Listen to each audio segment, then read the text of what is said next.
Hello everyone, I'll keep it very short. I think all of you know about the recent clashes between Azerbaijan and Nagorno Karabakh Republic and all the hard times that our people in Nagorno Karabakh Republic had to go through.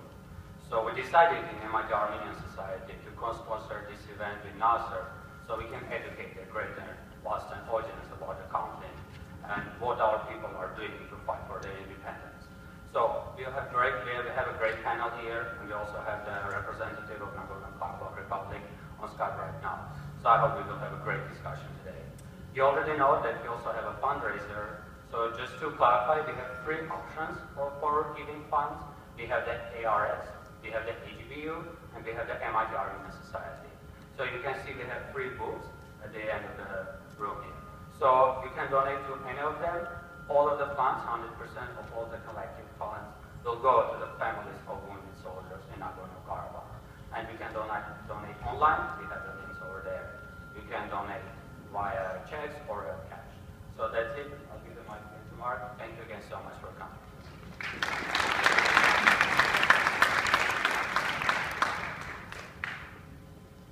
Can people hear? Yes? Yes, I'm getting it. Okay.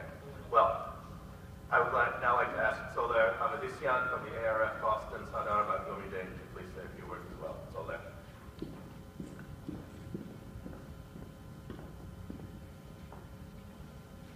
Good evening. My name is Soler Avedisian, a member of the ARF Boston, South Caucasus. I know we have a lot of speakers here today, so I will keep my words short and hopefully sweet. I'm so glad to see all of you out tonight to this panel discussion, which, with the most recent happenings in Artsakh, seems more important than ever. It's imperative that we as a diasporan community stay up to date with the events and do our part here to support the citizens of Artsakh in their fight to securing an independent, viable, and peaceful homeland. It's no secret that the ANCA, along with Armenian Americans across the nation, have long expressed their concerns to the State Department regarding the numerous breaches of ceasefire along the Artsakh and Azerbaijan border. And we've been more than willing to take steps in promoting a more peaceful region all along. In fact, just recently, we worked with Congressman Ed Royce and Congressman Elliot Engel to come up with a Royce-Engel peace proposals, which outlined 3 concrete steps. First, the removal of snipers from border. Second, deployment of gunfire locator systems. And third, an increase in OSCE monitors. These 3 steps outlined above would hopefully create and promote lasting peace in the region. And to no surprise, while both Armenia and Artsakh, along with the State Department, are in agreement to such terms, Azerbaijan continues to refuse them. The State Department, knowing full right that Azerbaijan is the one to continuously be the aggressor in all instances of ceasefire violation, refuses to condemn Aliyev and his government. Not only is this an insult to Armenians, but the false even-handedness created by the State Department encourages President Aliyev to continue breaking the ceasefire, testing out his limits and capabilities, and in the process putting our soldiers and civilians in harm's way. This proves evident with the most recent attack from Azerbaijan coming just hours after President Aliyev met with Vice President Biden at the White House. Clearly, the message he received from the U.S. was not one of condemnation, but rather a heightened sense of confidence in igniting a war with no repercussions, which would go to harm both sides. Now, what can we do? What is our part here in the U.S.? First, we need to step off the sidelines and start playing an active role in supporting the ANCA in their efforts on Capitol Hill. I encourage all of those who have not already done so to visit the AYF youth table in the back to send action alerts to your congressmen and representatives, urging them to condemn Azerbaijan's actions. Second, we must send a strong message to our government that Armenian Americans as a whole are united on this front to support Artsakh and its people by all means necessary. We urge everyone to support all events put together by the various Armenian organizations, both financially and with your presence, as our community prevails not divided, but in our unified strength. Seeing as how Turkey plays an active role in Azerbaijan-Artsakh conflicts, this year it's more important than ever that we send a clear message to them as well. The Turkish role in denial of genocide, and now their blatant commitment to Azerbaijan and Aliyev's anti-Armenian rhetoric has reached new heights of injustice and criminality. We urge you all to join the Boston AYF and the ARF at the Turkish Consulate in Boston on April 24th, not to mourn and grieve, but to show them that we have reborn and rebuilt. And our message is clearer than ever. We demand justice, we demand reparations, and we demand our rights, not just for the Armenians in Armenia, but for Armenian people everywhere. Thank you.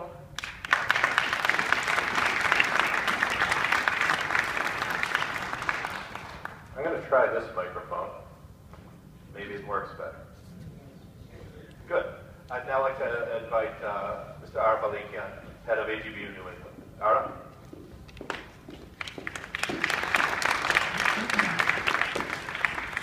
Thank you, Mark. Thank you, Mark. Can everybody hear? Thank you, Mark.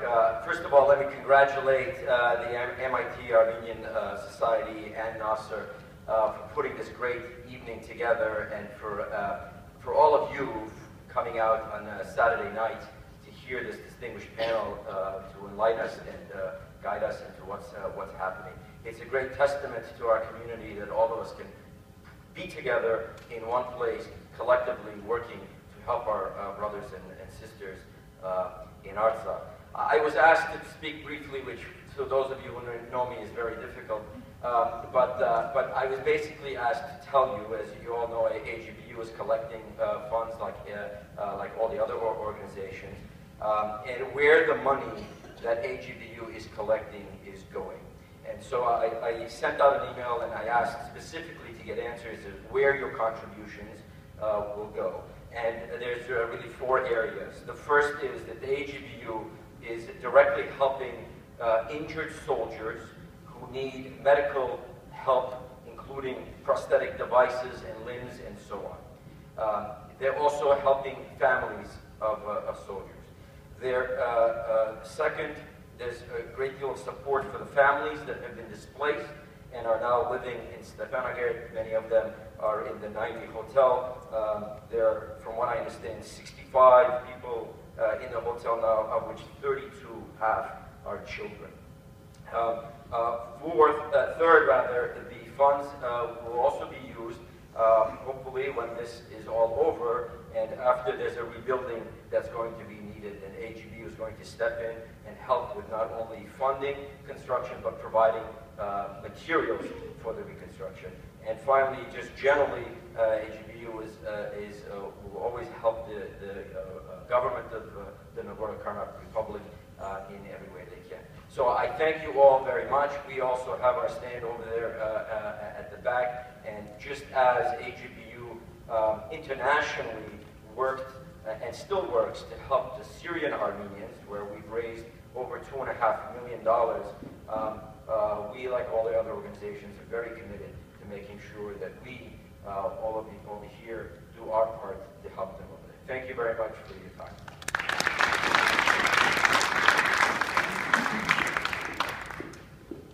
The purpose of tonight's event is twofold: informational and fundraising. For the former, a panel of knowledgeable experts has been assembled. For the latter, as has already been described, several options are available to make contributions that will go to those most in need in Artsakh. As the PR for tonight has indicated, a minimum donation of $50 is suggested. No one will be cast out of the room who cannot do this, but we ask you to give to your ability to do so, and we thank you for your generosity. Tonight's program came together extremely quickly because, in a sense, the crisis in Nagorno Karabakh, or Artsakh, arose rapidly as well. But in a different sense, this is not quite true, since this so-called frozen conflict has not exactly been frozen, despite more than 20 years of a condition that we can't really call peace. There are a lot of questions. What exactly happened recently? And why? And why now? And what happens next? And what can we do? What is the role of the United States, or Turkey, or Russia in either stoking or resolving the conflict? How is the conflict viewed around the world? And on, so forth. Many questions. I would like now to stop asking questions and to hand the program over to our speakers, each of whom will talk for around 15 minutes. After, there will be time for questions from the audience. Our distinguished panelists, in the order in which they will speak, are Professor Simon Payaslian, the Charles K. and Elizabeth M. Kanosian Chair in Modern Armenian History and Literature at Boston University. Ambassador Ruben Shugarian of the Tufts University Fletcher School of Law and Diplomacy, Armenia's first ambassador to the United States, 1993 to 1999. Ambassador Armen Baigortian, PhD, Director of Administration, Eastern Diocese of the Armenian Church, and Armenia's first ambassador to India, Nepal, Sri Lanka, and Indonesia, 2000-2004. And lastly, Mr. Robert Avedisian, Permanent Representative of the Nagorno Karabakh Republic to the United States, who will be speaking via Skype. So I would now hand things over to Professor Payaslian.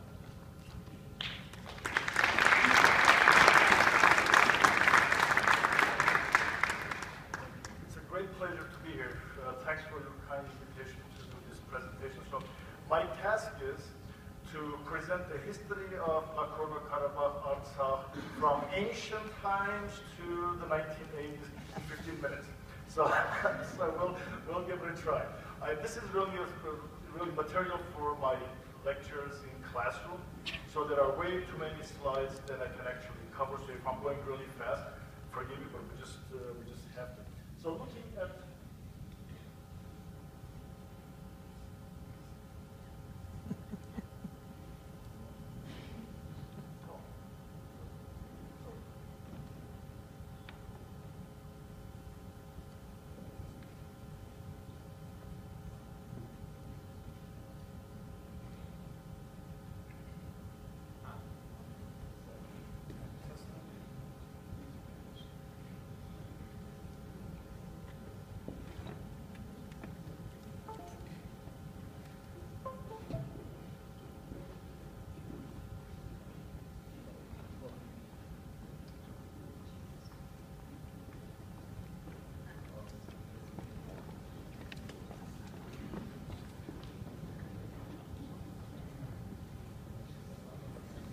why we're working with MIT on that. All right. Never mind. Okay, so we got it. So looking at it from historical background, I'm not really going to discuss historiography of Artsakh and so on. That would just go on totally different directions. Basically, what I want to do is to show you that we're talking about a region that's been part of ancient Armenian history for centuries and centuries and centuries, regardless of some of the current historiographical debates that take place. Obviously, it's a region that changed hands. There were times when the Persians took over, and there were times when Arabs took over. So it's not just an area where it was dominated or controlled or was under Armenian rule for centuries and centuries and centuries. But there was a large Armenian population there for centuries and centuries, regardless of who the rulers were. So even if you have Arab rulers or Persian rulers or so on, there was large concentration of Armenian people in the region. This is during the Bakarmani period, and that's Artsakh right there, a region during the Bakarmani kingdom. And then you have the phase where there are the 5 Melingtons. I'm sure all of you are familiar with Melingtons and Rafi's novel and so on. And then by the time you get to the 15th, 16th centuries, with the rise of the Ottoman Empire, there's a major conflict between the two empires to take over as large territory as possible. So you have the Persian Empire, the Safavids, and the Qajar dynasty, and the Russian Empire. And increasingly, what you begin to see in the region is the gradual decline of the Persian Empire and the gradual rise of the Russian Empire in beginning about 1800, let's say, right around that period where you're beginning to see more and more Russian interest in the regions, to the point where they're actually getting involved in military conflicts against the Persian Empire, which leads to 2 major treaties, especially the Treaty of Turkmenchai, that has really shaped today's issues related to Nagorno Karabakh. So that's really very, very important. In fact, the boundary drawn between the Russian Empire and the Persian Empire under the Treaty of Turkmenchai is the same boundary that we have between Iran and Armenia today. The exact same boundary today. And this is more or less Gulistan, red, and Turkmenchai blue. So what really does, Turkmenchai brings in the Russian Empire, gaining over territories of Yerevan, Nagorno Karabakh, Nakhchivan, some of those territories. By the time you get to the late 19th century, early 20th century, you're beginning to see the revival. Most of you are familiar with this. The revival of Armenian nationalism, Azerbaijani nationalism, Georgian nationalism, very much like all the other nationalisms in the region. Each nationalism aspiring with their aspiration to have their own independent sovereign country. And all, of course, were increasingly their hostility was towards the Russian Empire, precisely because that's where the Russian Empire was. So the point was to, one way or another, to get rid of the Russian Empire from that region and declare independence. Well, obviously it didn't happen in the 1830s, 1840s, 1850s, and it didn't happen until the First World War. As the Tsarist Romanov dynasty collapsed, it created a window of opportunity for the three republics to declare independence. And hence we have the First Republic, 1918, 1921. And then, of course, Sovietization and the collapse of the First Republic. And from then on, Nagorno Karabakh, very much like in the case of the former Republic Armenia that had just collapsed, are involved or are targets for Sovietization as the Soviet Empire begins to consolidate power. Armenia and Georgia and Azerbaijan, all the other former republics, were very much part of the Sovietization process. Basically what that meant was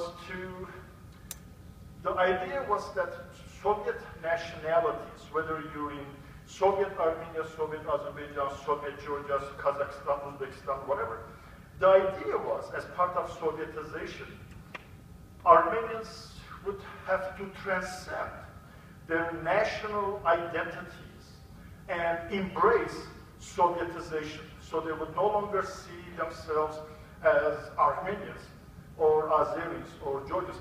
Armenians, all the nationalities would see themselves as Soviet. That was the grand plan, referred to as the new Soviet man, coming from first Lenin, and then of course Stalin, and so on and so forth. Well, as long as Stalin was there,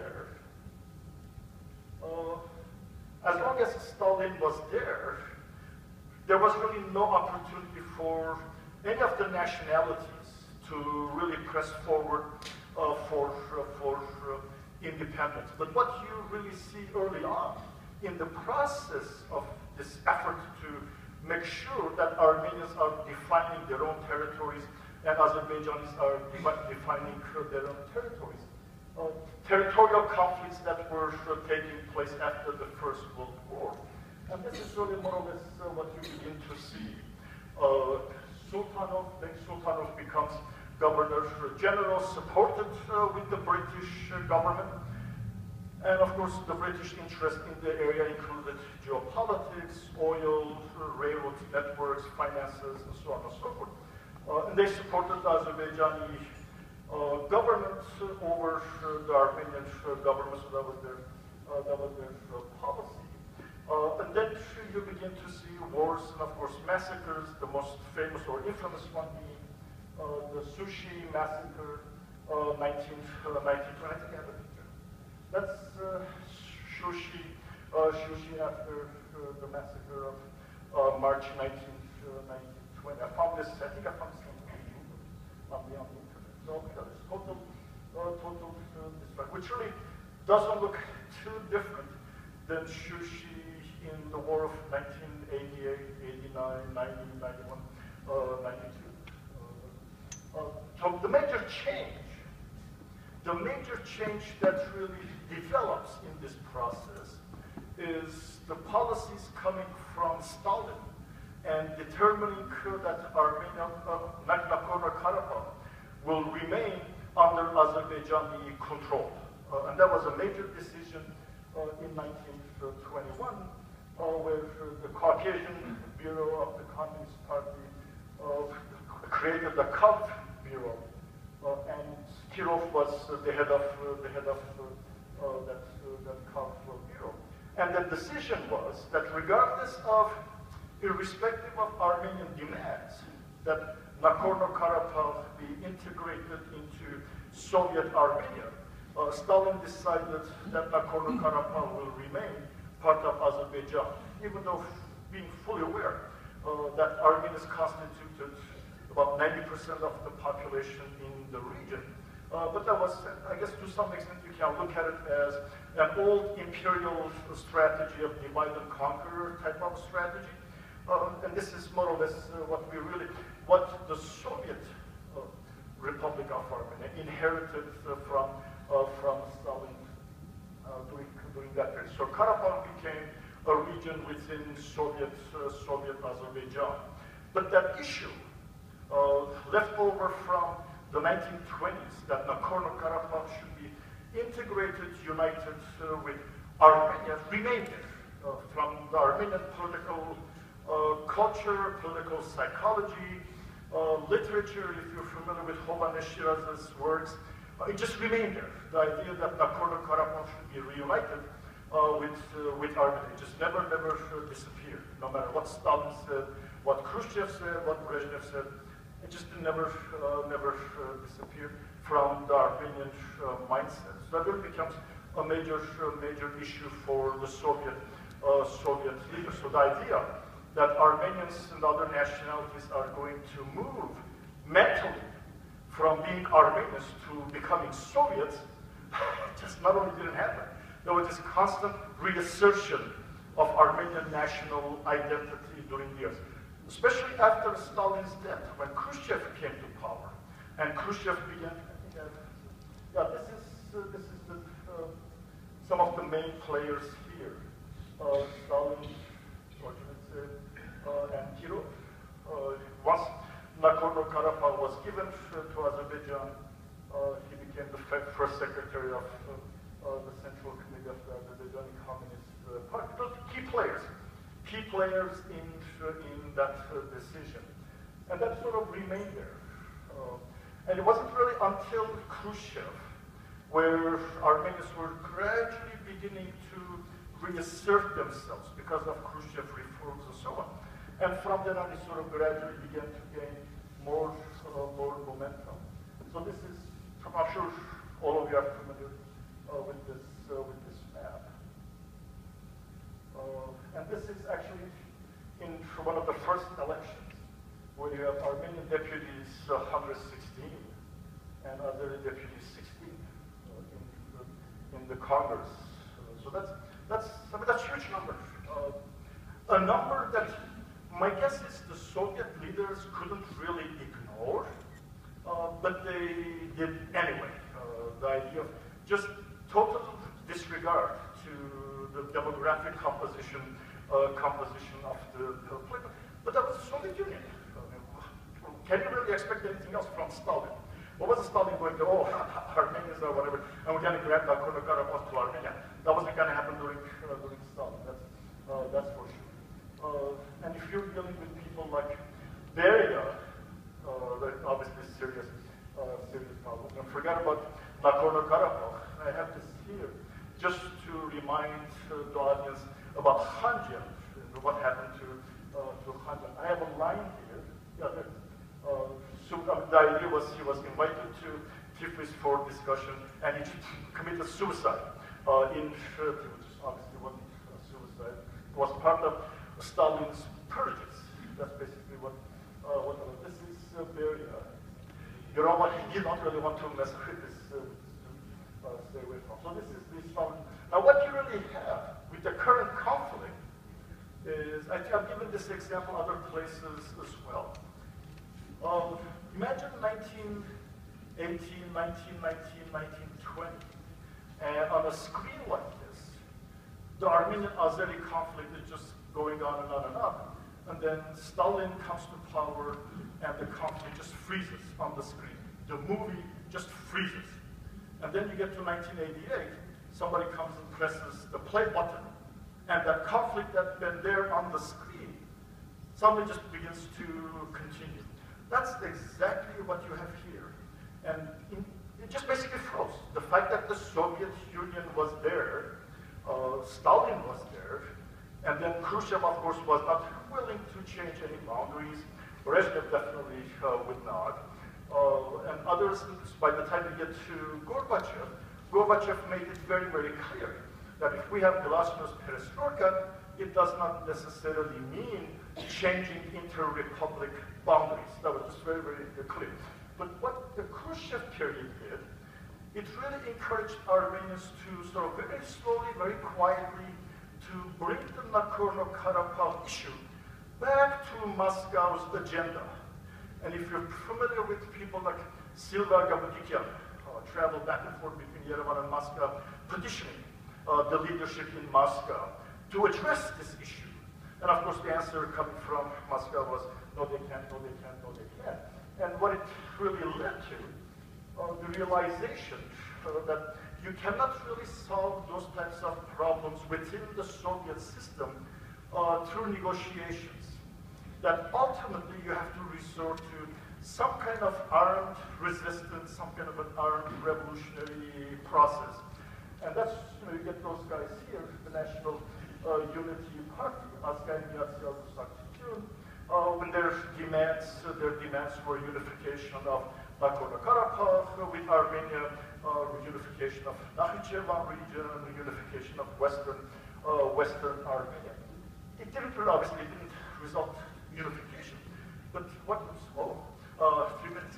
What it really did, it really inspired the next generation with the idea that, okay, so the governments are not really accommodating, whether it's Khrushchev, Brezhnev, or whoever. Even Gorbachev, that actually talks about restructuring, he is not willing to accommodate, but you necessarily have to press forward and bring Nagorno Karabakh and unite it with Armenia. That idea just didn't disappear, and it just gained more and more strength in Armenian political culture. So therefore, you have 1991, 1988. The movements, most of you are familiar with this. Two earthquakes, the earthquake, speed up, but also the beginning of the military conflict in Nagorno Karabakh, and then in December 1989, the Armenian Supreme Soviet declared the reunification of Nagorno Karabakh with Armenia. And the rest of it, I guess, we're more or less familiar with that story. I could go on forever, but I shall stop. All right, thank you.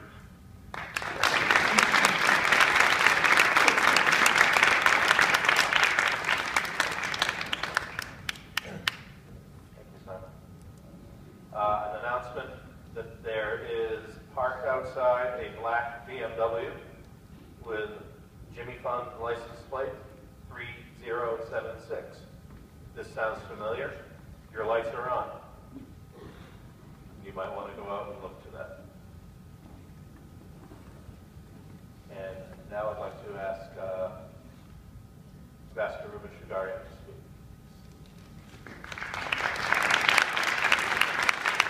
And, we can have the lights back on in the front, I think.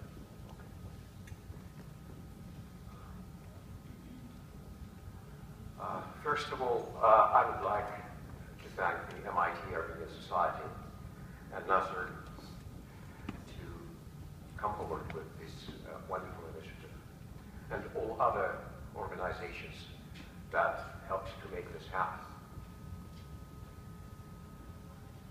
It was 2 weeks ago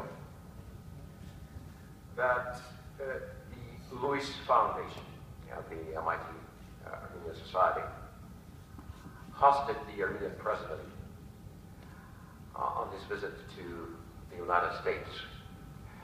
A day after, we hosted him at Fletcher School and then at Harvard. The thing is that we spoke about the future. We spoke with the students. We spoke with professors. And we also sent a message to the rest of the world where Armenia saw its future. Science, culture, technologies, and the future came sooner than we thought and we predicted. And it came in the form of Azerbaijani aggression, unprecedented aggression. And on April the 1st, we just woke up a different country and a different people. This new war was not an ethnic conflict like in the past. It was a war of the new generation, of the young soldiers who were born in the independent Armenia and were raised there. As I said, it was not an ethnic conflict anymore. It never was, actually. It was a war for self-determination, for the right to live freely and independently and to guarantee the physical security of a nation. But this time, it was also a war of proud Armenian citizens for their state, for their statehood, and for independence. It was a war supported by the civil society, a war that brought about a wonderful unity among the people, a war that showed our past mistakes, but made us think about the future in a different way. But let's talk a little bit about the international situation and the international context of this new war. One parallel comes to mind here. 8 years ago, all of you will remember, there was a war between Georgia and Ossetia, a 5-day war. Actually, 2 wars, one fought by Georgia against Ossetia, against a region that wanted independence and was ready to stand up for its rights. And another war that Russia fought against Georgia, an independent state.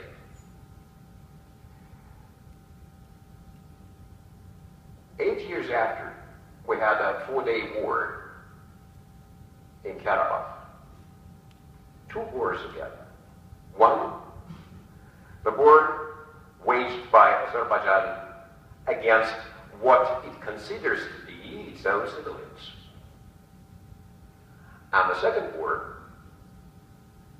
the war waged by Azerbaijan against the peace process, against the co-chairs of the Organization for Security and Cooperation in Europe, in charge of the Minsk process, of the negotiation process.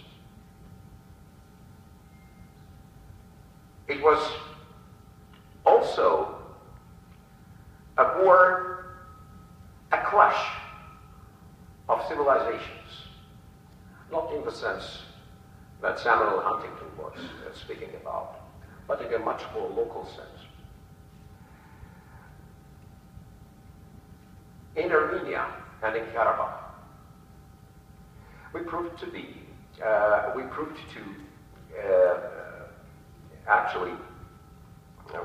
world that human life, individual human life, is not just a resource. It's the highest value of a country, of an independent country, which really becomes a bearer of Western values, of universal values at the time of crisis. We proved that many times during our history. We proved that during the earthquake of 1988. We proved that during the first war in Nagorno Karabakh. And we proved that 2 weeks ago, perhaps more than any time in our history. We failed to prove that in the 25 years of routine, of relative peace, of complacency, of many other things that we would need to address together, all of us. We would need to address the past mistakes, the corruption. We would need to address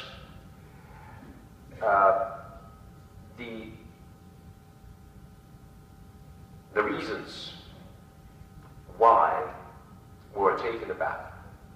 And we would also proudly address the heroism of our soldiers and the unity, the unsurpassed unity in our civil society between different political forces during those difficult days.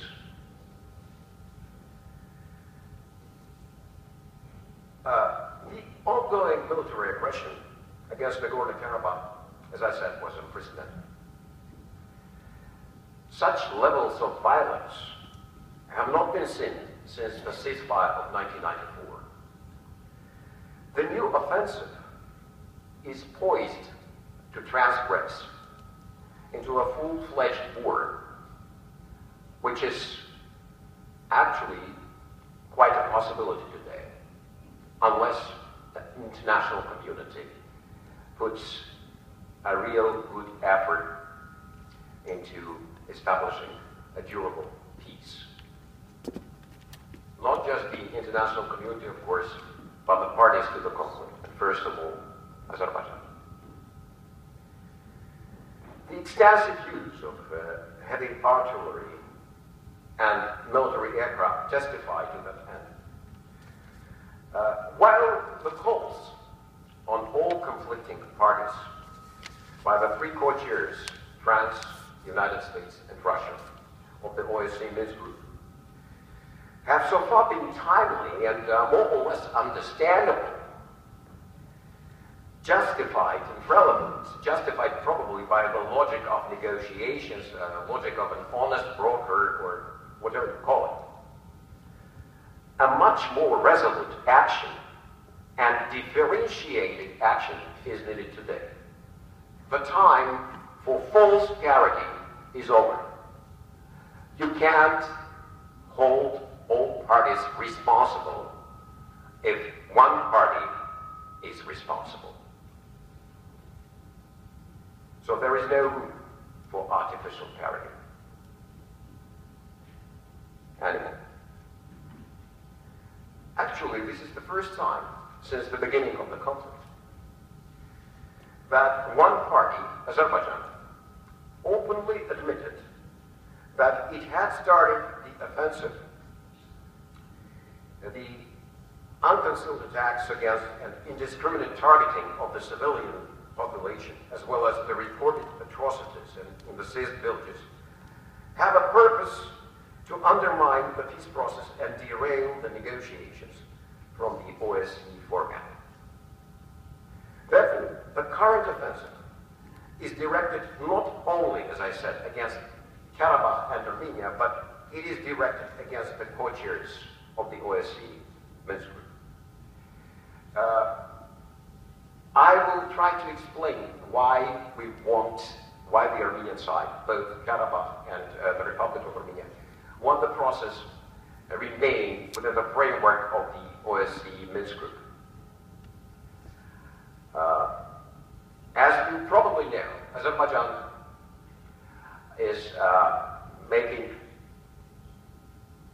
many attempts to move the process to either the United Nations or other international organizations, to derail it.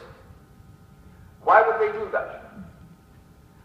They think that within the framework of the United Nations, they would have much more support, namely the Organization of Islamic Conference. And if you follow the events, you would see that President Aliyev, actually participated in the meeting of the Organization of Islamic Conference a few days ago. They want to move the process the way that would suit them most advantageously. Well, the Armenian side, of course, are not very happy with the way things unfolded during these years as the peace process and when we say that France, United States, and Russia are permanent members of the United Nations Security Council, and they are in charge, sometimes it seems that should we have Liechtenstein, Luxembourg, and San Marino there as co-chairs, the results would have been the same. Because the progress in the peace process was very, very slow. Still, this is not just a format, a negotiation format, but this is also institutional memory, accumulated experience, and the basis on which we can build durable peace. That's why the Armenian side is fully behind the OSCE Minsk process. As I said, parallels come to mind about the Georgian War and the Karabakh War of the last 2 weeks. The Georgian War, actually, was the result of misinterpretation by President Saakashvili of the messages and signals he was getting from the United States and European countries. He thought that he had been given the green light to attack. It was a perceived message. It was actually a wrong interpretation of that message, and we know how dearly Georgia paid for that. The other war, Russian-Georgian, was different, and we have to be very, very careful when actually defining it.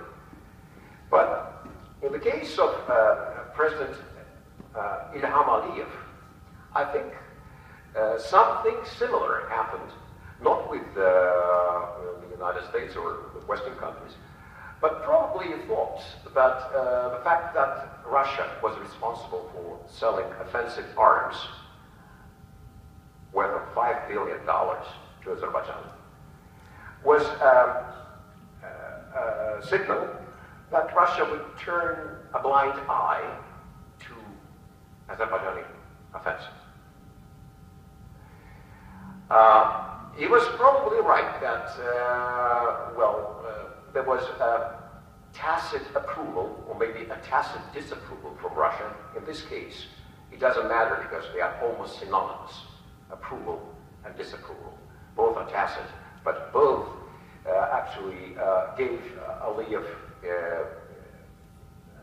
ground to start an offensive. We have to understand that Armenia's foreign policy today, Armenian diplomacy today, should be redefined and diversified.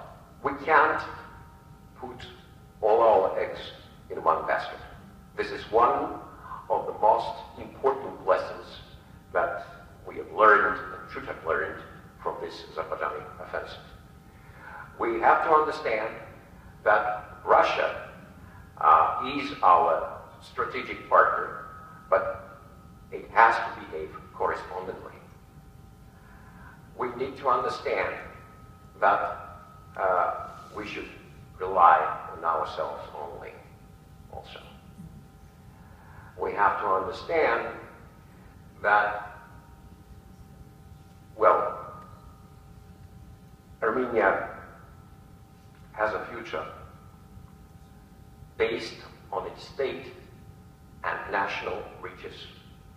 A future that should be supported by democratic values, by the civil society, and we see the awakening of the civil society and the awakening of our people. And we see that Armenia should send a message to the rest of the world that it is coming back to the international community, proudly and as a free country. Thank you.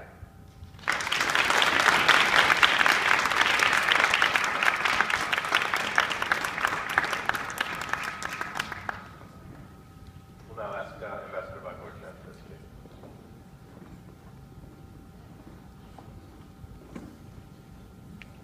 Thank you very much. From the outset, I would like to express my profound gratitude to the organizers of this function, and I want to say that I'm really honored to be present today. I structured my brief presentation in a way to touch upon, to draw a picture of the impact of the 4 days war on different levels. First of all, on the nation in its entirety, in Armenian Karabakh, and also what impact it had also on diaspora. Also, to present to you internationally what changed. It's very much apparent when my colleagues were talking about this, it's very much apparent that not just the situation changed, but we are in a different place. We reached a completely different point when future developments are going to be different. We are on a new platform. So what changed? How changed? And also internationally, locally, militarily, and also what are the projections?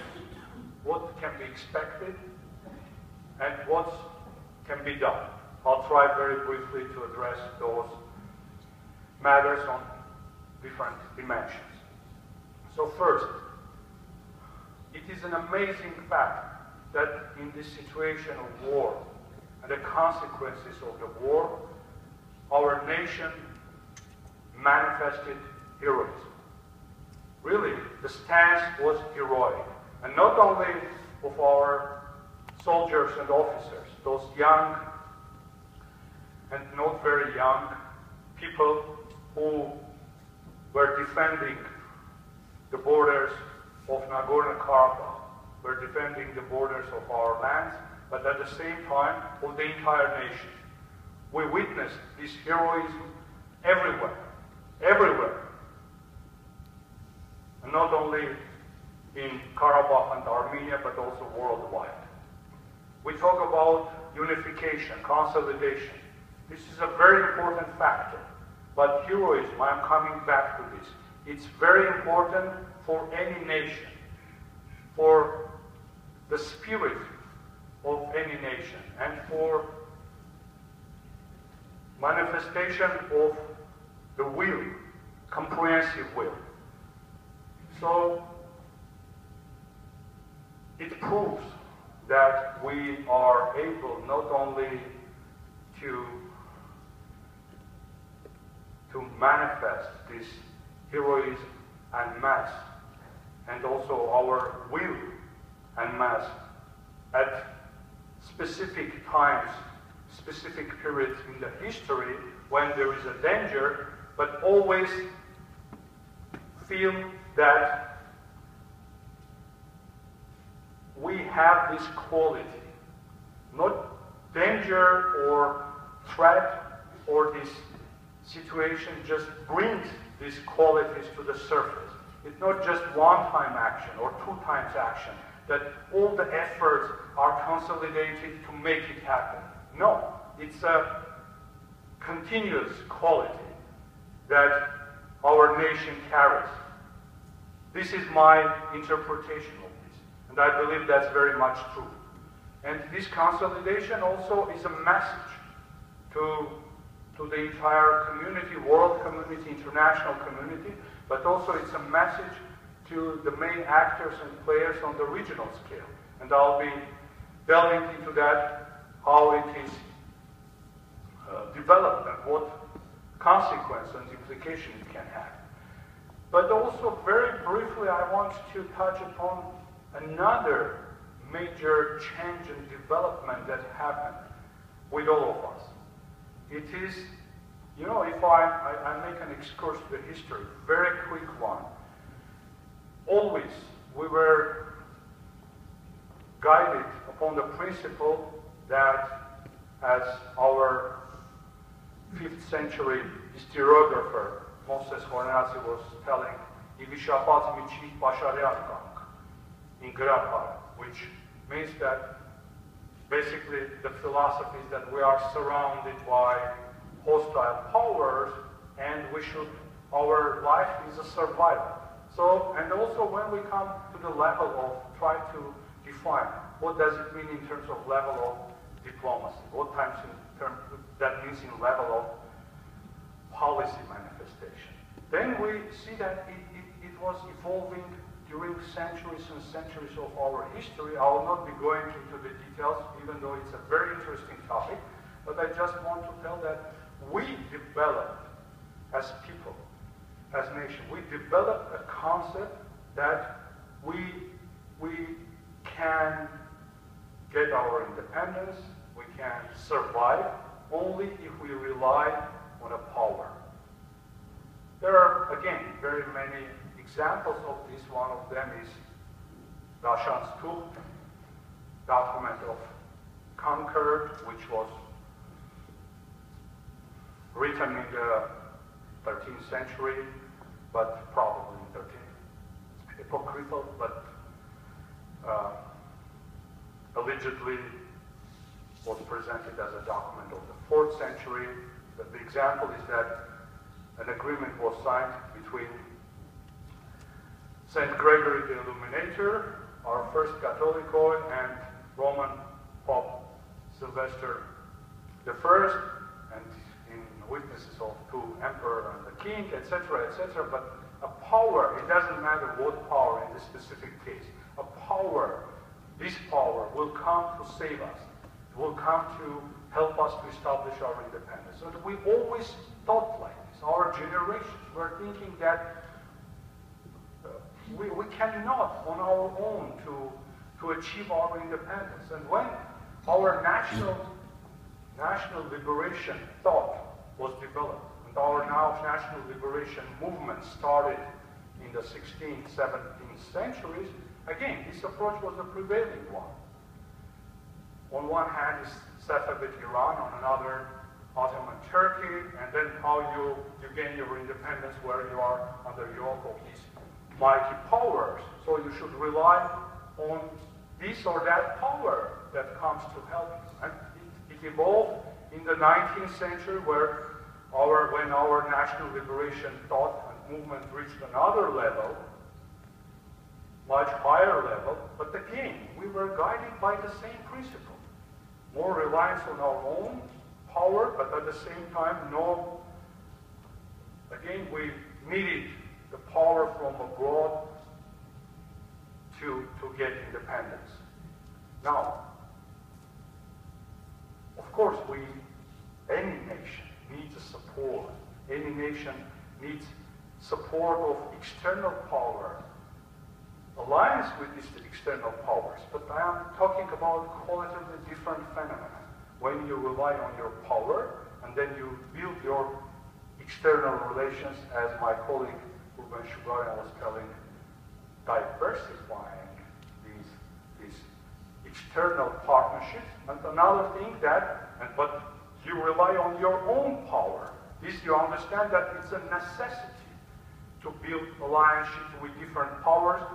This is diplomacy, depending on which one is more appropriate, or which ones are more appropriate, are useful in this or that part our development and stages of history. 1988 was another important epoch for us, when this feeling of this understanding, comprehension of reliance on our own power again was manifested very strongly. And now I see the same. It's not just a matter of disappointment of allianceship with Russia, that expectations were completely different, that Russia as an ally was supposed to support Armenia, Nagorno Karabakh strongly, Armenia strongly, that it was discussed. There were doubts that if situation like this will happen, what will happen, how Russia will behave. It was there, but everyone still believed that Russia will support, Russia will not allow. But my point is not that. My point is that now I see again this change en masse in our mentality, in our thought, in our political thought, I would say. How further it will develop, we'll see. How further it will go, we'll see. What future political thought it will shape, we will see. But I see this change, I see this transformation. That's very, very important.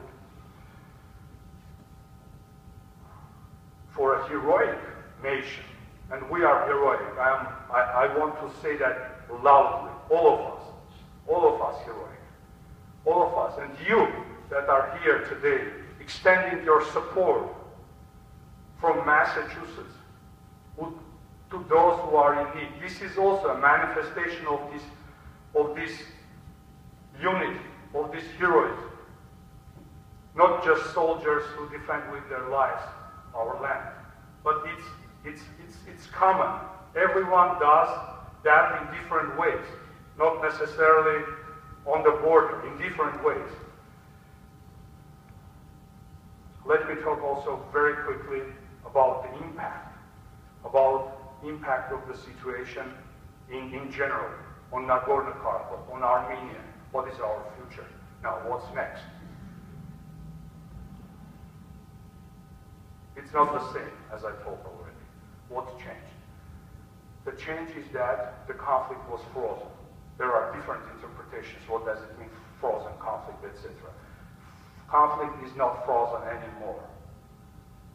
Armenia, Nagorno Karabakh is in conflict, open conflict. It's not a full-fledged war. There is a ceasefire in place, but not the ceasefire that was signed in May 1994.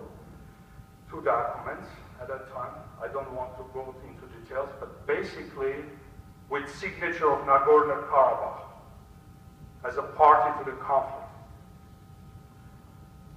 And today we have a ceasefire which is not holding. There were violations, but this ceasefire is not holding. It's an open conflict with different intensification levels, and anytime it can erupt again, the conflict. It can turn into wider. Is this the major change? Not only. Another thing is that if we try to respond to the question, why Azerbaijan started all this? It's apparent that Azerbaijan started. Why started? The answer, we can come up with several answers. And that will also help us to understand how the situation changed. First answer is that Azerbaijan was trying to change the status quo. Status quo meaning peace in the region, meaning having negotiating process, co-chairs, and then what countries co-chairs we are talking about? We are talking about the United States of America, which is interested, vitally interested in the peace in the region. We are talking about Russia, which is a key player, which is vested interest in this region. And we talk about France, another very important country, and the countries that have weight, but more importantly, the countries that through dialogue They were helping to preserve peace. Azerbaijanis were telling, okay, dialogue, nothing happens, no result. All these years there is negotiating process, no result. But dialogue itself, keeping open communication channels, itself an achievement. When you keep both or all sides talk to each other, so this is an achievement already. And Minsk group was doing that very well. And Azerbaijan wanted to change all this. And if we try to understand why Azerbaijan also tried through these violations, frequent violations, not just from April 2nd to April 5th situation, war, but violations. Azerbaijan was using this as a leverage to show to international community and Minsk group co-chairs that they have leverage to change the status quo. They have leverage. And now it was a full attempt to change completely the situation, to change completely, and to showcase to the world powers that it is impossible to keep up with the same path. There is need for change. And what kind of change? Ruben Shugaran, Ambassador Shugaran explained what kind of change they are opting to change the format of negotiations. This is one goal that they are, important goal they are pursuing, but also trying to show that they can change the format, they can also militarily, even though they were not able to achieve to anything, but militarily they can pursue their goal. But as a result of heroism again, the Armenian side showed that militarily it's very, very important, because Azerbaijan for a long time was working on this, especially on not just getting arms and munitions, the latest, but also improving interoperability of its troops. It's very, very important component of military advancement. But this war showed that Armenian army is very strong, is very firm on its positions, and militarily they were not able, despite all these years, to get any advantage. And one more thing, time is very limited. I was not able to touch different topics that I wanted to discuss today. But one more thing.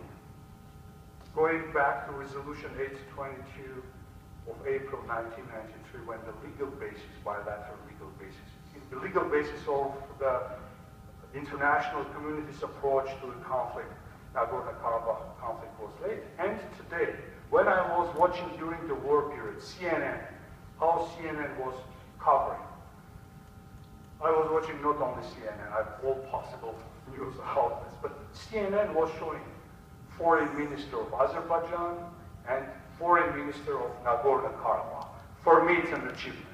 For me, it's an achievement from 1993, what was there, that the conflict is between Nagorno Karabakh and Azerbaijan, and Nagorno Karabakh people fight for realization of the rights of self-determination. And today, how CNN covers, and CNN is not just CNN, we all realize. So this is another achievement that we were able to have. Thank you for your patience.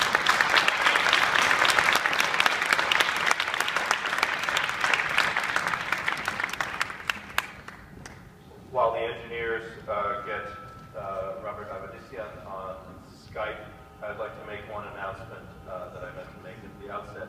Professor Levon Chorbajian from the University of Massachusetts Lowell has a informational talk on the Nagorno-Karabakh situation on YouTube.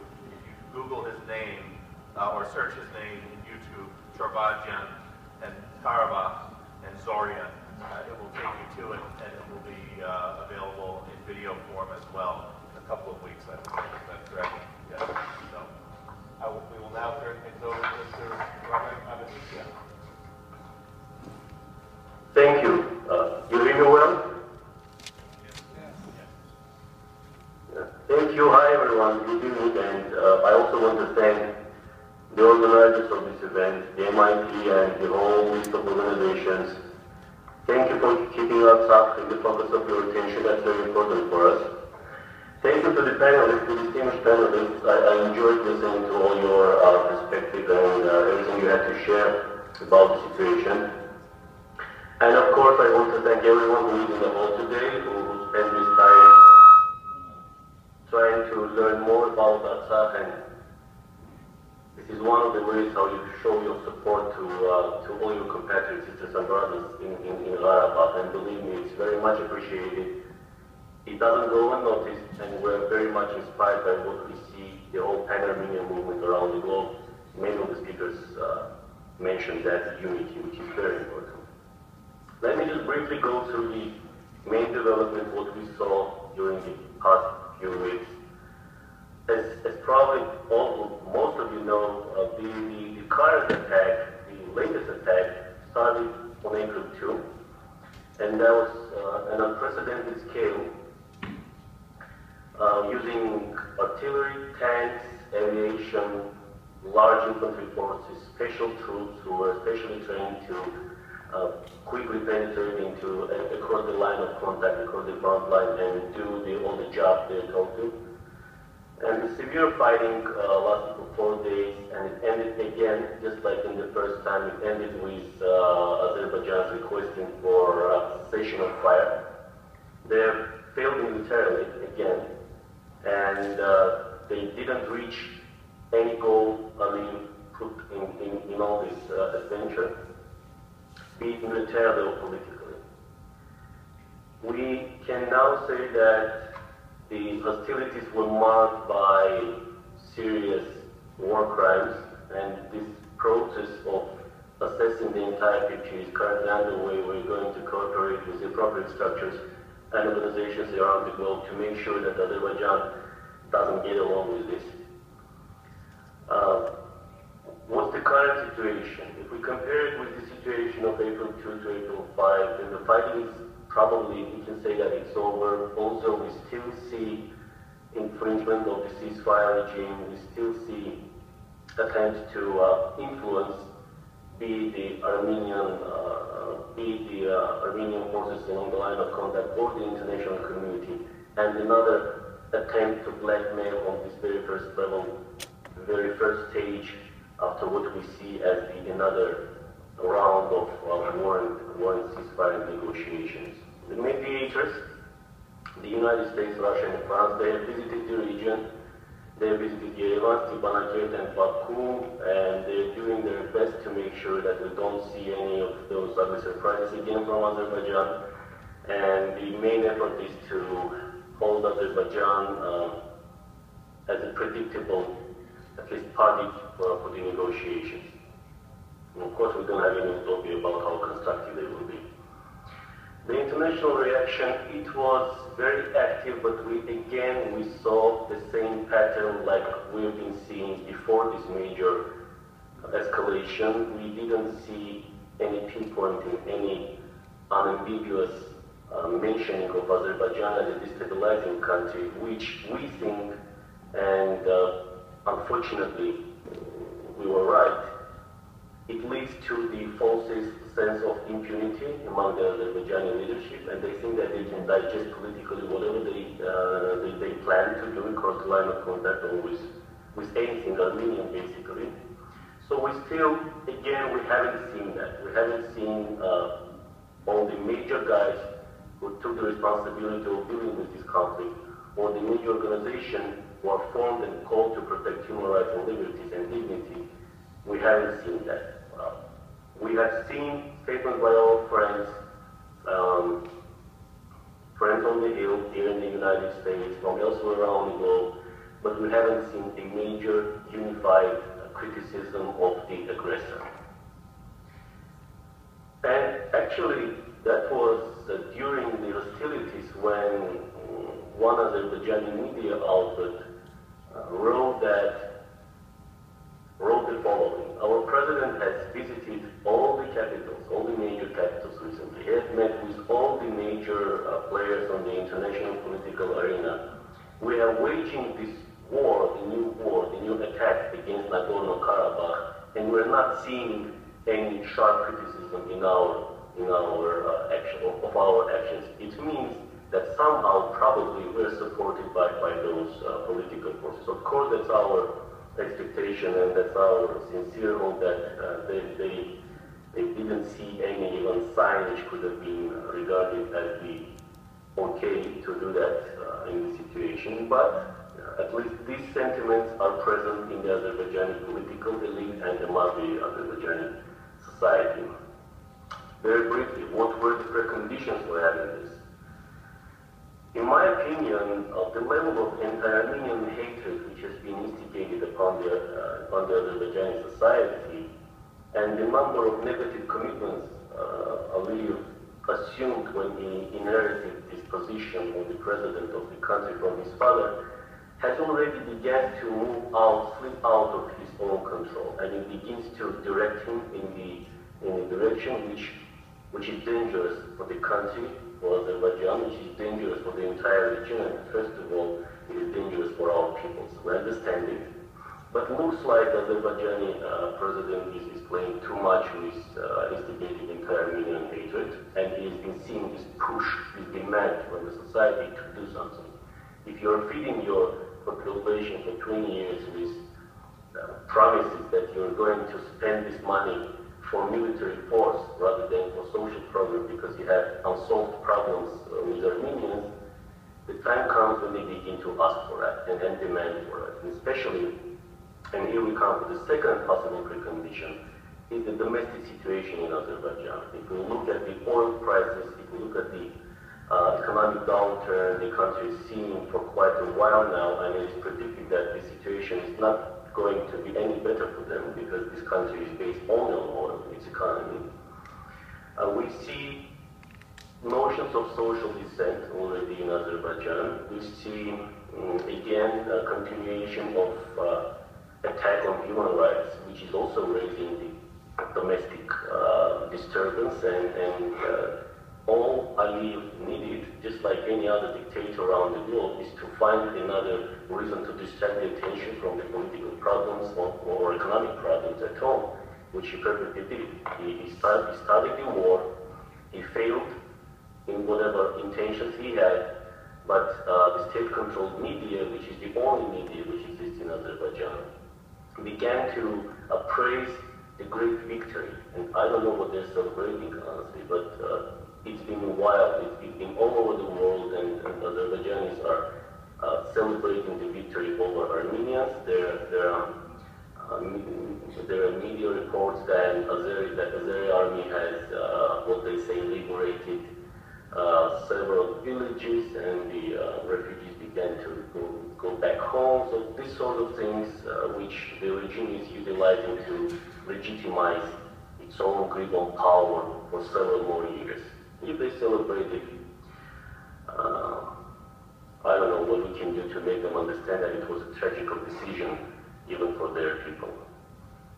The foreign silence, the lack of international condemnations of the attacks and incursions, as we've been seeing from Azerbaijan for the last several years, the lack of a concrete condemnation of those, this is exactly what we feared. When I say we, that's the both Armenian sides, we've been trying to raise the international attention towards this fact that if you don't call a spade, we are all threatening to see the situation which will be easily going out of everyone's control and which can lead to a great regional disaster. Unfortunately, our nations paid a very high price to once again prove that we were right, and the world should not be just staying silent when it comes to an aggression or an open declaration of intention of aggression. And the massive sales. We've seen Azerbaijan doing the massive weapon acquisitions throughout many years, and everybody is just selling Azerbaijan, disregarding that the Azeri leadership is openly saying what they're going to do with that weapon. Even if the country doesn't have to do with the Armenian interests, or even if the major player doesn't really care about us, but if they care about the regional stability, it would have been easier and much more predictable if the major players were sell the attack weapon, and I want to underscore the word attack here because everything we are purchasing is mostly defensive weapons. The acquisition of attack weapons by Azerbaijan by oil petrodollars is a significant component which created this again false impression of utopia and a comprehensive and overwhelming advantage over the Armenian forces, and they were blinded by their military capacities.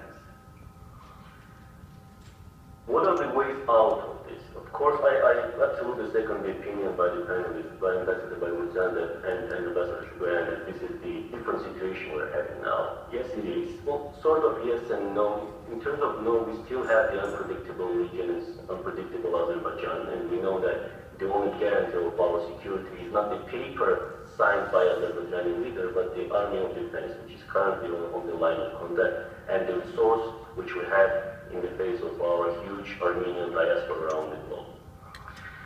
What can we do? We need to undertake steps to immediately cool down the situation on the spot. What we can do for that? The consistent international efforts to stabilize the situation, and one of them is, of course, the resumption of negotiations, just like it was up until 1998, when the Artsakh Republic was an immediate and full-fledged party to the conflict. And all those of you who know the regional developments in that area can say, and I'm sure our Armenian diplomats can support me, is that all the most effective papers that were signed and that are still more or less in force were signed by the participation of the Artsakh Republic. There was a period of time when Ali Sr., the father of the incumbent president, was delegating people to negotiate directly with the NKR. Not because he was weaker than the incumbent president, no, but he was a wiser politician. He understood, he realistically assessed his possibilities and how to move forward towards stability, which also is very important for Azerbaijan, its state, its economy, its people, and whatsoever.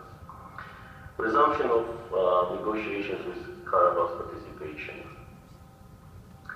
And implementation of the urgent measures, confidence-building measures mainly. We have been trying to reach out to Azerbaijan side since 2001, even after being subject of the aggression, first aggression, 91 and 94, which was ended by the ceasefire again, as I said, co-signed by the NKR. We extended our hand. We know that trust is a must for if it comes to conflict resolution. And no matter how strong you are, no matter how strong your alliances are, you still need people trust each other.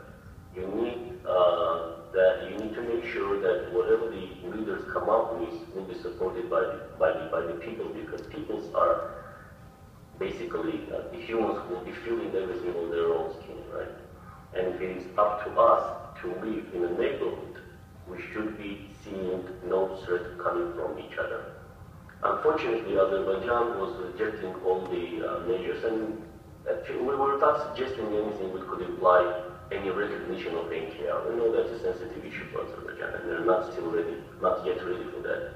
So we were suggesting the joint usage of water resources, fight with pandemics along the line of contact, improving the daily life of people who live in the borderline areas. But they say no. Well, Armenians say one hand doesn't clap, but we still are patiently waiting until they become more open to that. Number three, of course, a more responsible arms sale to Azerbaijan. The world should be sending a clear signal that whatever they've done is not the right way to move forward. All the wars end with negotiations, and we really hope that Azerbaijan, after this regular attempt militarily to counter Artsakh, will be more receptive, and after what the Artsakh Defense Army has imposed on them, will be more receptive to the international efforts and to the Karabakh ideas, which are supported also by the international community, by Armenia and everything. I wanted to briefly mention also a couple of interesting things. The legends, if we can say so. We've been hearing from Azerbaijani propaganda machines on many occasions that the first war was fought not between Armenians and Azerbaijan, but it was fought between Armenians and Russia, right? That's how they were trying to explain the military failure. That's how they were trying to make their soldiers feel braver, that this time there will be no Russian immediately involved. This is just Armenians. We're going to crush them in a couple of days. Well, this legend is gone now. They've learned their painful lesson that they cannot fight with the Army Defense of the NKR. And just like in the first war, the second war was very painful for the both sides, but especially for the attacker. And the second legend is that the blitzkrieg is possible, that the Azerbaijani army is strong to the extent that they can reach Stepanakert in a couple of days. This again proved to be wrong. Again, that's very tragic that we had to suffer these enormous sacrifices once again to prove that they cannot conquer us by force, that the only way to move forward is through negotiations, and that they should be more humble when it comes to their possibilities as a nation, capacities as an army, and the resources as the economy. If you don't mind, this is probably the main thing I wanted to share with you before we go to the Q&A, and I'll be happy to take any questions you may have. Thank you.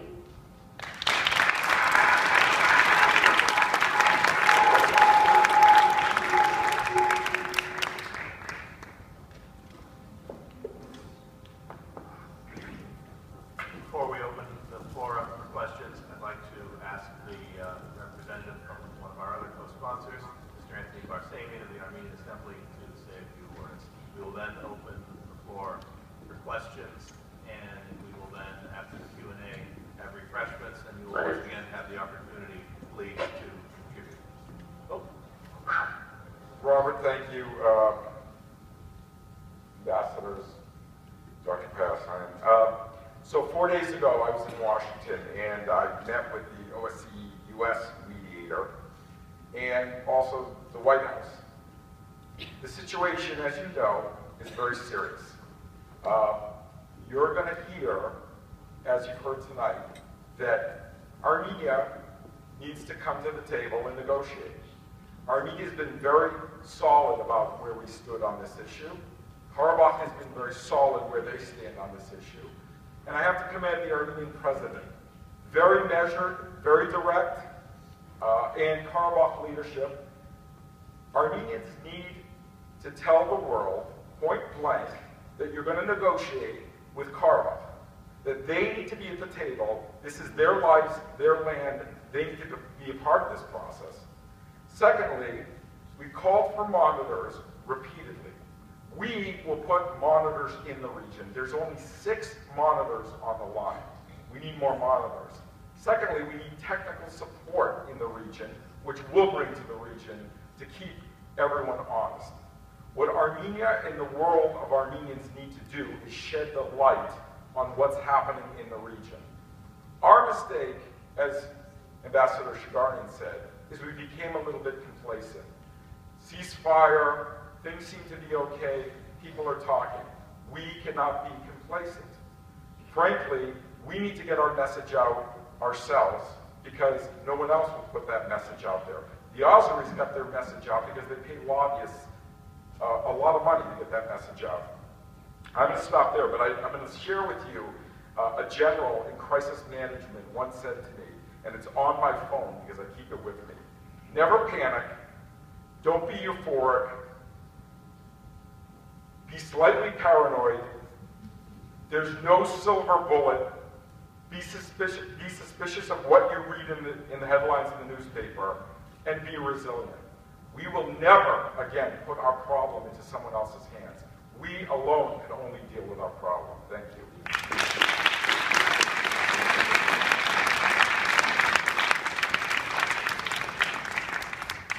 Thank you, Anthony. So here's how it works. We don't have a wireless microphone, so we're going to ask people to come forward, speak into the microphone, ask your question, and address it to a person or persons, and proceed.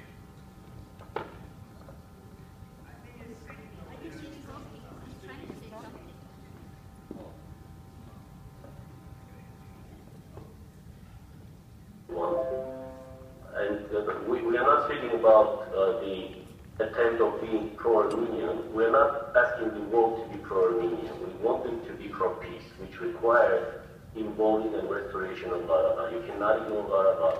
You cannot decide of us on what's going on there. And it's impossible to imagine that any agreement which has been developed without Karabakh imminent participation from A to Z would be implemented or imposed on Artsakh.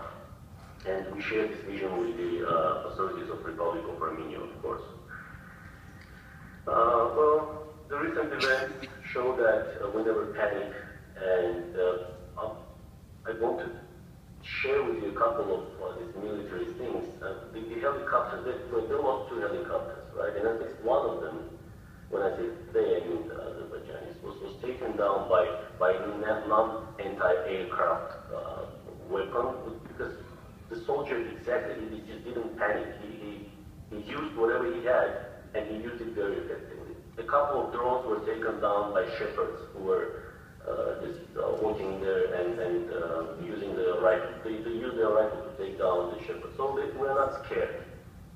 Artsakh have been living in this situation not only for 20 years, but for 70 years before that, when we were in the Soviet Azerbaijan as part of the Soviet Union, and for hundreds of years before that. I mean, those of you who know the history probably know that even in conditions when the rest of the world was saying that, you know what, you just have to cope with the existing realities and you have to accept Azerbaijan because it was oil rich and because it had powerful allies. We said no. We said no, and nobody in '88 believed that we would survive up until the moment when we were celebrating the 25th anniversary of NKR's independence. But we are, and to the extent I can, I want to assure you that we are not panicking in Artsakh, and we are not panicking especially when we see this strong support by our competitors, which is very, very inspiring, and we feel the strength.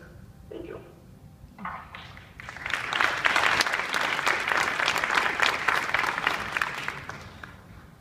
So again, to reiterate, if you want to ask a question, you must come up to the microphone here.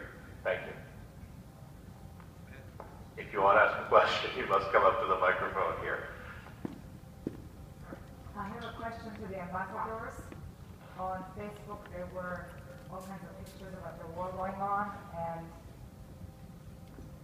they were talking about Armenians using 1980 tanks and weapons, and their equipment wasn't state-of-the-art, even though we had heard that, we paid for the money to Russia to get this stuff. So that's one question right there. And the other one, there were pictures of the border being monitored, the border to Karabakh to Azerbaijan were monitored by wires, and they had pots and pans hanging from it rather than professional surveillance cameras. And I would like to know what is being done to make better surveillance on the border so we don't get surprises like this. You had a question to me? I'm sorry. Am I to answer? Yes. Yes. Yes, please. Okay. Thank you. I don't hear well. I'm sorry. I may have missed part of your question, but I got the general idea. Well, the weapon, exactly, the weapon maybe not made in 2016, but it's still a very effective weapon, and we proved it, right? And it is just not that we can direct we don't have oil reserves, and we don't have the possibilities to purchase the most state-of-the-art weapon. But believe me that the army building is a constant 24/7 process, and there is no end point to that. You always have to do it. You review your policy, you learn, you modify your approaches, and it is being done. I'm sure that after the recent developments, we're going to have conclusions that will further strengthen our defensive capacities and if necessary, counter-offensive too. And that comes also to the control of the border.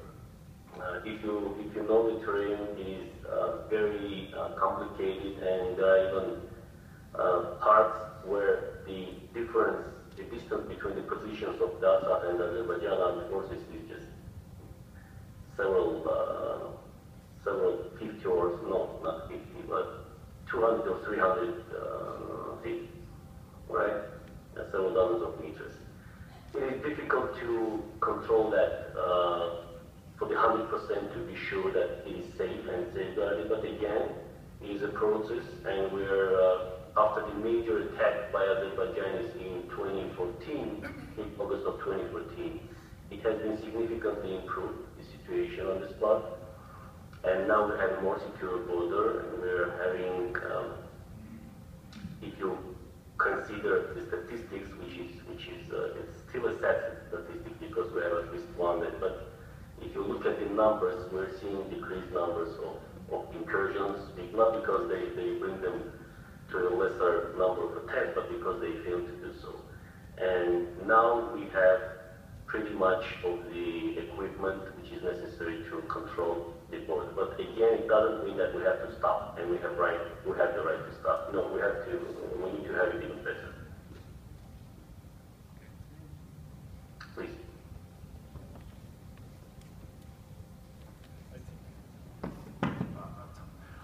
Yeah, I think familiarity with the terrain is a very essential point. If you look at different revolutions and wars, if you start from the American Revolution versus the British military, familiarity with the terrain was a major advantage. More recent wars, if you look at, for example, the Vietnam War, the fact that the Vietnamese were familiar with the terrain enabled them to defeat a major superpower like the United States. If you look at the Cuban Revolution, the familiarity with the terrain was a major advantage for them, or in Nicaragua, El Salvador, Honduras. That's really a very important factor. And even if the weapons are not really the most advanced, the most sophisticated weapons, it does not necessarily mean that the Armenian military is really weak in that regard. Could be other problems, strategy or so, but that's a separate question. Next question. Hi. I like another phenomenon, like you mentioned so many changes and influences of the war, but I think like everybody will agree that one of the changes is like nation who understood that they cannot tolerate the corrupt like government that we have now. Unfortunately, we don't have oil, but we have oligarchs. And I am connected very much to Armenian. I speak every day 2-3 times, and what I hear, the society is lost. They don't have leadership. They have questions which are unanswered, and they don't know, they don't trust the government.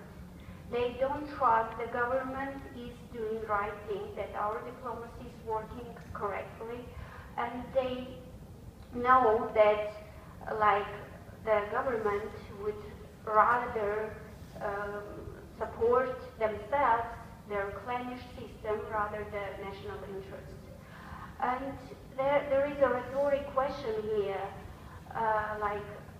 why the Nagorno Karabakh hasn't been recognized by Armenia so far.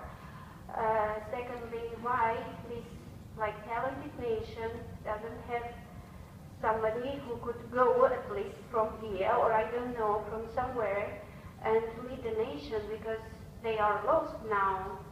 And why on the border only soldiers from socially vulnerable poor families are there and fighting? And all those questions, it's a pain for us, because we don't know what to do. We're here, we can support by fundraising, by sending messages everywhere, but this is not the solution of the main issue. We should address the causes of this. Very good.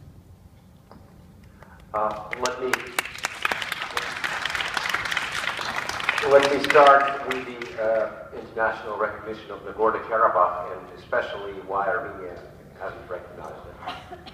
I think it was the right decision so far not to recognize it, because had we done that, that would have been the end to the negotiations, and that would have been an attempt to predetermine the status of Nagorno Karabakh before the outcome of the negotiations.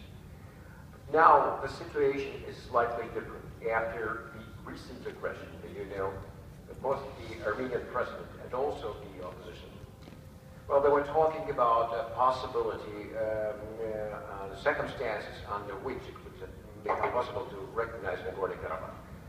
But I would try to be very specific here. We need to be very specific here, and we need to calculate well and right. Well, as you know, so far it's been a question between territorial integrity and the rights of people to self-determination. Today, self-determination for Nagorno-Karabakh is not a self-seeking goal anymore. It's their necessity. The recent attack showed not just to Karabakh or to the rest of the world, but also to the rest of the world, that, well, there is no way that Karabakh would be under any circumstances under Azerbaijan's jurisdiction. No way. So, well, the question is not as much the self-determination as a goal, but the self-determination as a means to physical security, to provide, to actually guarantee physical security. But here, we need to draw a parallel with Kosovo. Well, the Kosovo Liberation Army was not up to the task, but it couldn't defend Kosovo, but the result was that the international community recognized the Kosovo's independence, and that was called remedial recognition. The only way out that would guarantee Kosovo's physical security, remedial recognition. Karabakh, actually, during the first war, and during the second one also, showed to everybody that it can really win. And it won the first war, it won the second war, the 4-day war. But the price internationally that we pay for this well-organized self-defense is the lack of international recognition. Today, Armenia and Karabakh need to work very hard to shift the meaning of recognition from the legal aspect to the humanitarian one. It has to be a remedial recognition, because at some point, not now, but at some point, should we not do that, there would be a clear and present danger to Karabakh's physical security. Now, about your question with regard to corruption and all other things, I understand this question very well, and it's definite, it's quite clear that we need to clean the house. Yeah, we need to clean the house. But today, the government, most of the opposition, the civil society, more importantly, they are all together against these imminent threats against the state. We need this unity now, and we need to address the issues you raised after we have a more or less stable and peaceful situation. That's how I think, and that's, having said that, of course, we need to look into the issues you raised very, very carefully. Okay, thank you.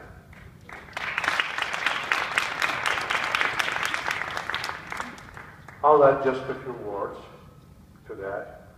So, there is an issue of concern for all of us, which is youth in Armenia.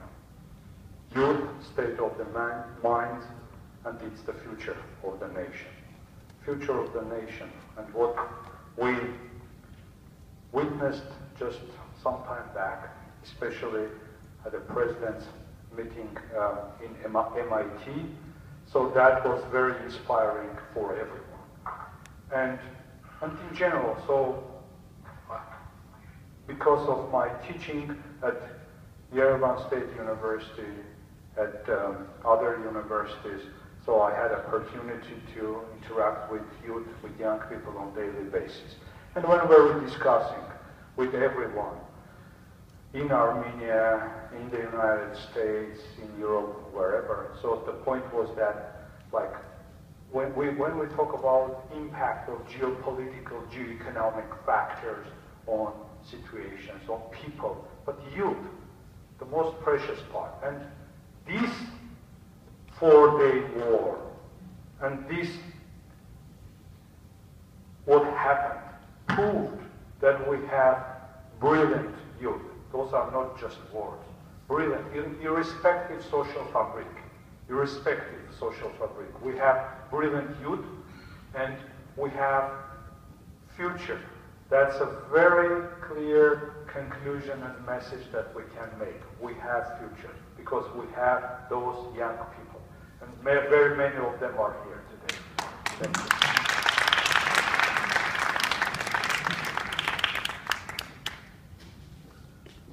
I'd like to ask the Artsakh representative the following question. Russia and Armenia have a mutual defense treaty, and yet Azerbaijan has been attacking not just Artsakh, but Armenia proper, Armenia itself, Armenia lands. Where is Russia? Russia is breaking the mutual defense treaty, and yet I don't see Armenian officials talking about this. Would you comment, please? Thank you, but as a representative of Artsakh, I don't feel very comfortable on commenting on position or actions by the Armenian government. I just can say that we don't have that treaty, and we rely on our strength. We rely on our you just heard the positive messages from our ambassadors that we have an excellent youth, which means that we're an excellent soldiers. We just keep living our life and building our army and then strengthening our economy.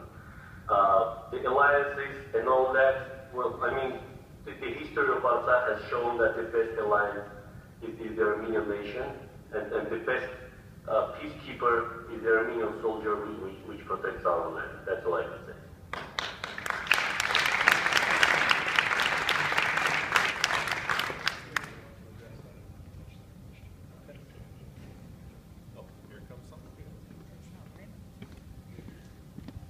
I just want to say on that comment that you said that it's basically Karabakh people and Karabakh soldiers that is the best allies of our nation.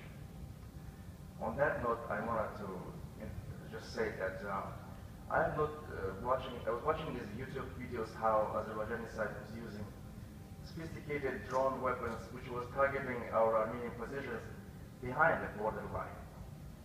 Meaning that far away they would shoot their rockets or their long-distance weapons and destroy our positions in our territory. What can we do or make sure that this air position would be cleaned up, that they cannot use these kamikaze drones from Israel or many other things? That Karabakh defense can eliminate this threat which comes from the air, which is, from military point of view, that is the most dangerous on the ground. Thank you. Excuse me, is that the question to me again? Well, yes, I was. I'm sorry, I didn't hear, but correct me if I'm wrong, but you're asking about how to make sure that we don't have missiles and drones flying in the air? No. How can we eliminate these drones that are using Azeris and drones? Drones, yes. Those are the kamikaze drones, the other drones that they are monitoring at the line. They are targeting through the high-tech weaponry and actually killing our soldiers. Mm-hmm. Thank you. Well, that's a pure military question. I'm not sure that the women in the hall will be interested to hear it, but let me tell you what I want. What I know. The drones, there are several types of drones. One of them flies very high, almost unreachable for any anti-aircraft defense system whatsoever, but they are the reconnaissance drones, right? They take pictures, they follow the movement of troops, armament, etc. The drones which were used by Azeris during the recent aggression were the so-called kamikaze drones. Those were the drones which had the special TNT loaded drones which were just hitting the subject, the object, and blowing it away. Right? Those drones are very much easy to take down, and as I said, one of them was taken down by a shepherd using the normal, if we can say so, rifle, nothing special. But that's not the systemized or kind of the effective way to approach this. Of course, the only way, what would you say, to strengthen the anti-air defense capacities, which means everything. I mean, I don't know even the 0.5% of whatever is being done, but believe me, even with the resources we have, even with all the troubles we have as a country which is landlocked and in this tough neighborhood, we're directing a significant amount of our resources to make sure that Army has what they need. And that also implies the anti-air defense. And one of the signs that we are effective in that, apart from the drones, is that the two helicopters were taken down within several hours, and that there was no large use of military air power by Azerbaijan, which they do have. But they know that we have the echelonized, we have several rounds of anti-aircraft defense. Other than that, believe me, if they don't use their own drones, well, they're buying their drones and we're making our own. That's another difference, right? And if they don't use their own drones, they can buy it every day from companies who sell it. Not Google, but other more intelligence-related companies. It's not easy now, and everybody's location and relocation and movement is very, very current on this. Did I answer your question? Yes. Partially, right? Hi, my name is Esnique. I have a question for Professor from the EU, and I met you many years ago when I was a student there, but and I'm glad that you're here, and thank you everyone for being here. Well, our history is our precious treasure. We take pride in our culture and heritage, so history is very important for us. And as a graduate student now, I get asked a lot of questions, and that we know that both Turkey and Azerbaijan are falsifying history. So this burning question that I've always had, I'm glad that I can ask you today. So Azerbaijan is falsifying history, as you know. What does it actually mean in the context that you just presented to us? And more importantly, how successful are they in their attempts, especially in the international context among governments, among scholars?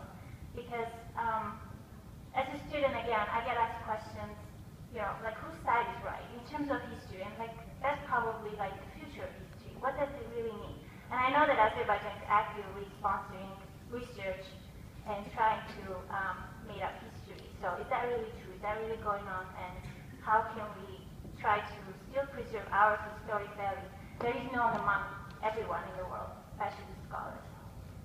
Well, thank you. That's a good question.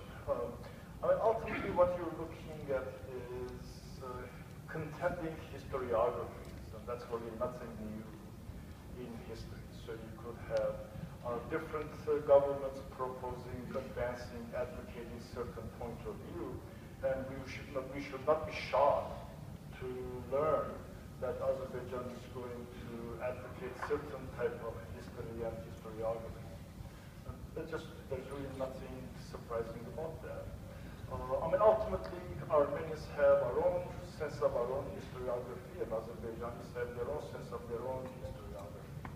And my guess is we won't be able to teach them what we would like to teach them, and my guess is they won't be able to teach us what they would like to teach us. And I don't really see any resolution there. They will proposed, advanced their theories in major capitals of the country. They're going to do their PR. They do their PR, we do our PR. And I don't think there's really any kind of a resolution there per se. Ultimately, their argument has been, it really boils down to probably a very silly question in terms of who was in those territories back about 5,000 years ago. Who were the immigrants and who were the natives? And that just goes on, back and forth, back and forth, back and forth. It really has nothing to do with history per se as history. It really has more to do with the current conflicts, the really current conflict that's driving historiography. Historiography that really becomes PR strategy. So as to ultimately, how do we solve that problem? I don't think there's any kind of a resolution to that problem. Government officials who see themselves as allies with Azerbaijan, they're going to believe whatever Azerbaijan is saying. Government officials who see themselves as allies with the Armenian community, with Armenians, they're going to listen to what Armenians are saying and what the Armenian community is saying. Is there a resolution to that problem?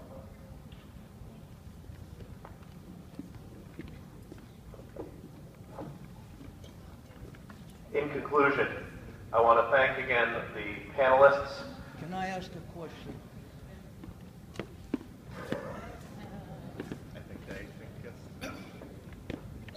You mentioned Kosovo.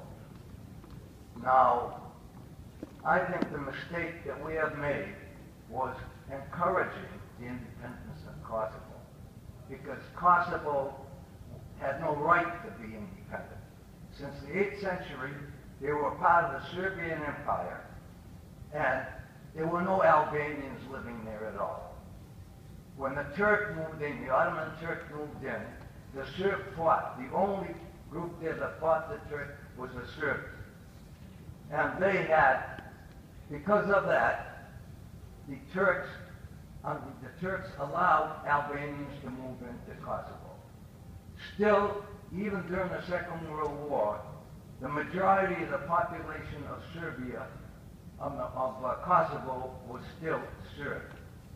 It wasn't until Tito, who was a Croat and a communist, whereas the Serbs were nationalists, then he allowed Albanians to come in until by the time he passed away, Kosovo was 90% Albanian, 10% Serb.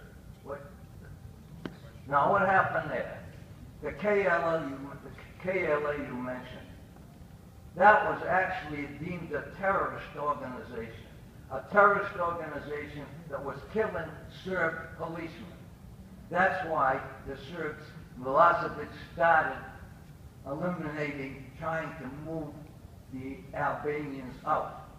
And that was they came up with the Rambouillet Agreement. They were trying to get that through, and that was going to be completely against the things of Serbia. So that's when the problems happened there. On the other hand, Karabakh was always populated with a majority of Armenians. So that these are the things that should have been brought up. We should have been against, we should not have agreed with the Kosovo. The only reason that happened was the Turks wanted Kosovo to be Albanian, and America went along with the Turks. That's been our problem. Now what you have to do at this point, you have to bring up the differences to why Karabakh deserves their independence. They got their own independence. They did not use any military means in the beginning to try and separate out. They tried using the legal way. It didn't work. Then they were being bombarded by the Azeris. Then they reacted and they got their own independence. These are the things that you have to bring out.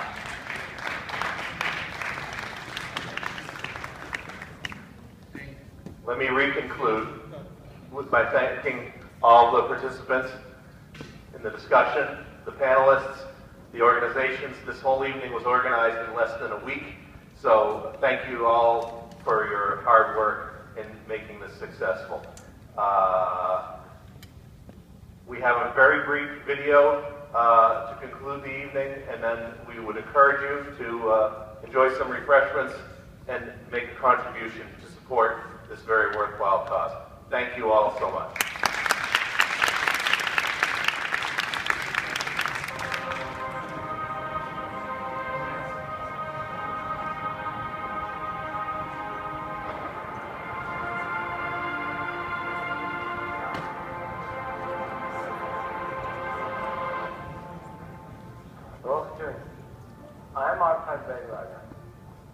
When I was 6 in 1995, I lost my eyesight as a result of a mine explosion in Artsakh.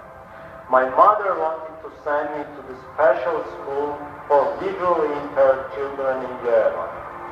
In the beginning, I opposed that idea because I didn't want to be far from my family. I was only 6. But she eventually persuaded me, saying that I would learn there lots of things, including reading, playing, woodworking, etc. I got excited and said, I will attend that school, I will learn woodworking, and will come to restore our broken sofa and wardrobe. Do you think that it was a childish motivation?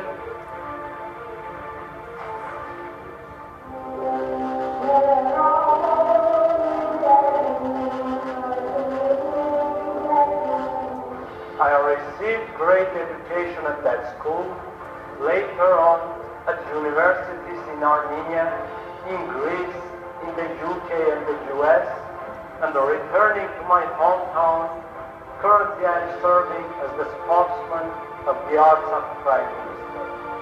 Though I have not learned woodworking, but every day I do my best to restore sofas and wardrobes in my surroundings. That kind of education made me climb to the top of biblical Mount Ararat. Many people had doubts that I could do it because of my blindness, but I successfully did it.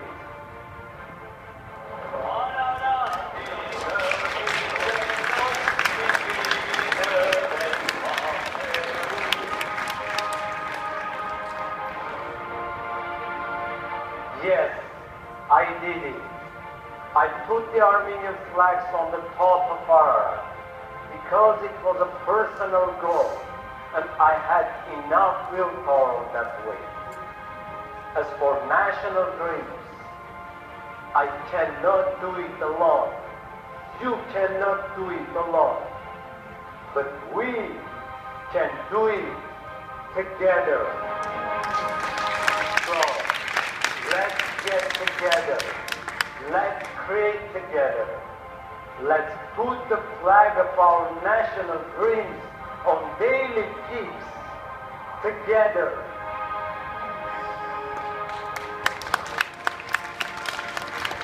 In that case, the future will rotate around our pivot.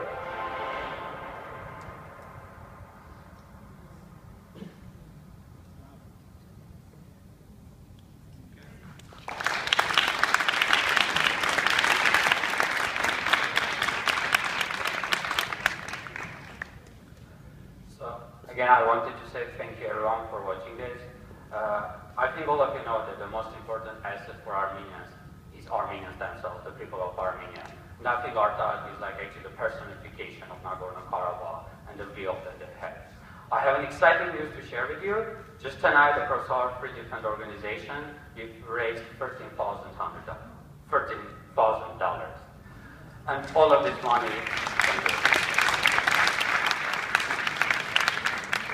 all of this money will go to the families of wounded soldiers in Nagorno Karabakh. So if you haven't donated yet, there's still a chance you can donate again either to ARS, AGB, or MIT Armenian Society. Thank you very much for coming. It was a great event.